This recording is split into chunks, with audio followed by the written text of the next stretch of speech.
okay ဒီ jealous ပေါ့နော်ဒီ jealous က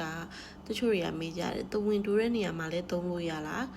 ပေါ့နော်ရတယ်မနာလိုတဲ့နေရာမှာလည်းသုံးလို့ရလားရတယ်နှစ်ခုလုံးမှာဒီ jealous ကသုံးလို့ရပါတယ် jealous တဝင်တူတဲ့နေရာမှာလည်းသုံးလို့ရသလိုတရားရောက်ကိုကမနာလိုဖြစ်တဲ့အချိန်ကြလို့ရှိရင်လည်းသုံးလို့ရပါတယ်နာလိုတာကိုနောက်ထပ်တစ်မျိုး envious ဆိုပြီးတော့လည်းသုံးလို့ရသေးတယ်ဒါပေမဲ့ဒီရှေ့က jealous ကိုပဲဒီဗီဒီယိုမှာအဓိကအထားပေါ့နော်အဓိကအသားပေးပြီးတော့ပြောမှာဆိုတော့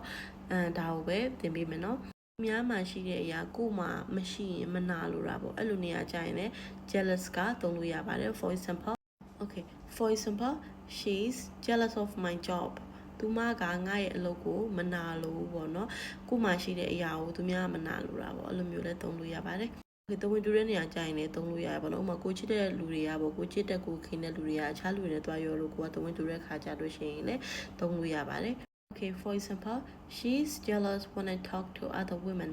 ငါတခြားအမျိုးသမီးတွေနဲ့ပြောတဲ့ခါကျရင်သူမတဝင်တူတတ်တယ်ဆိုတဲ့အဓိပ္ပာယ်ပါသူမတဝင်တူတတ်တဲ့နေရာမှာလည်းသုံးထားပါတယ် okay အဲ့ဆိုရင် jealous ကနှစ်ခုလုံးမှာသုံးလို့ရပါတယ်เนาะ